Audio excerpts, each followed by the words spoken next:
नमस्कार, मेरा नाम आदर्श चौधरी है और आप देख रहे हैं बिग वॉइस शो, जहां हम आपसे साझा करते हैं दिन भर की जरूरी खबरें।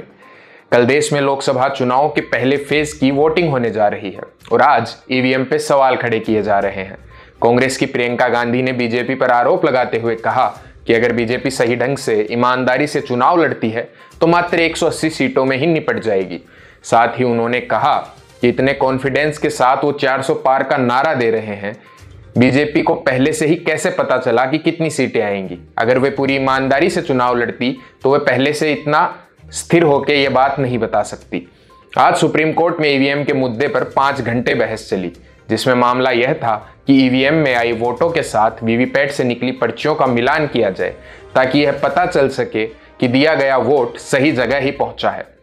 आपको यह बता दें कि ईवीएम वह मशीन है जिस पे बटन दबा के हम लोग अपनी पसंद के कैंडिडेट को वोट देते हैं, और वीवीपैट वह मशीन है जहां एक वोटर चेक करता है कि उसका दिया वोट सही जगह पहुंचा है या नहीं। जैसे ही ईवीएम पर वोट दिया जाता है, वीवीपैट पर एक पर्ची निकलती है जिसमें पार्टी का लोगो और कैंडिडेट का नाम होता है। यह पर्ची 7 सेकंड्स तक दिखाई देती है, फिर अपने आप वीवीपैट के अंदर चली जाती है। सुप्रीम कोर्ट में ईवीएम पर याचिका दायर करने वालों का कहना है कि वीवीपैट से निकली पर्ची वोटर को वापस मिलनी चाहिए। इस पर सुप्रीम कोर्ट ने कहा कि अगर पर्ची वापस मिलती है तो इसका बाहर दुरुपयोग हो सकता है और हमें हर चीज को संदेह की नजर से नहीं देखना चाहिए।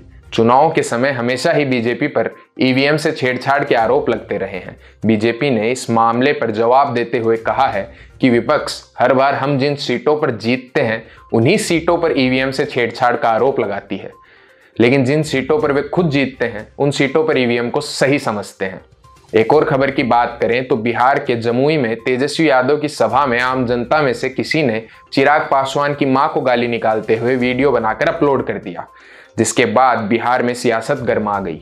इस पूरे मामले पर तेजस्वी यादव ने अपना पक्ष स्पष्ट करते हुए कहा कि हम अपना भाषण दे रहे थे, ऐसे में कौन वीडियो बना रहा है, कौन गाली दे रहा है, मुझे सुनाई नहीं दिया। लोग तो ऐसे ही बात करते हैं, सब लोग ऐसी बात समझते हैं, हम लोगों को कई ऐसी गालियां देते होंगे, हमें इस बात को इतना तूल नहीं देना चाहिए। वहीं चिराग पासवान ने इस घटना पर नाराजगी व्यक्त करते हुए कहा कि यदि मेरे मंच पर रहते राबड़ी देवी और मीसा भारती को कोई ऐसी गाली देता तो मैं उसे मुंह तोड़ जवाब देता। उनका परिवार भी मेरे लिए परिवार की तरह ही है। बड़े दुख की बात है कि जब यह घटना हुई तो मेरा छोटा भाई तेजस्वी मंच पर था, उसने कुछ नहीं किया। इतना ही नहीं, बड़े ताज्जुब की बात है कि उनकी महिला प्रत्याशी भी उस समय मंच पर थी और उसने भी इस घटना पर कुछ नहीं कहा। ऐसे में जमुई की महिलाएं अपने आप को कैसे सुरक्षित महसूस करेंगी? इस घटना पर बिहार के उप मुख्यमंत्री सम्राट चौधरी ने भी अपना बयान दर्ज करवाया और कहा कि गाली गलौज की भाषा को बिल्कुल बर्दाश्त नहीं किया जाएगा और ऐसे लोगों पर चुन चुन कर कार्रवाई होगी।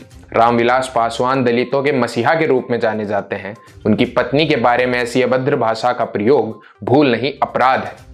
इस घटना से बीजेपी को बैठे बैठे चुनावी मुद्दा मिल गया है और इस घटना पर लगातार सियासत गर्माती जा रही है। अगली खबर पूर्व डब्ल्यूएफआई अध्यक्ष बृजभूषण से जुड़ी हुई है।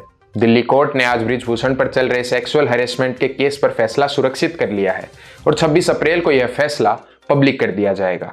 15 जून 2023 को दिल्ली पुलिस ने बृजभूषण के खिलाफ एक चार्जशीट दायर की, जिसमें आईपीसी की 4 धाराएं 354, 354A, 354D और 506 शामिल थी। यह चार्जशीट विनेश फोगाट और साक्षी मलिक जैसी कुछ महिला पहलवानों के द्वारा मिलकर की गई एक पुलिस कंप्लेंट के आधार पर दायर हुई थी।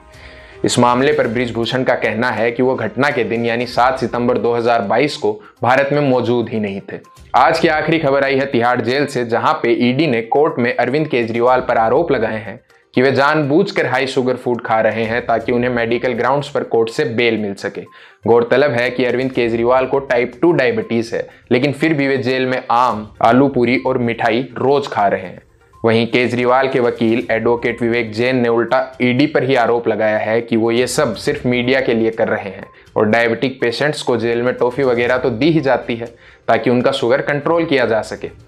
साथ में जैन ने यह भी कहा कि केजरीवाल अब अपनी एप्लीकेशन वापस ले रहे हैं और अगली बार किसी मजबूत और बेहतर कारण के लिए ही बेल एप्लीकेशन भेजेंगे। आज के लिए बस इतना ही। रोज की ऐसी खबरों के लिए जुड़े रहिए बिग वाई मीडिया से।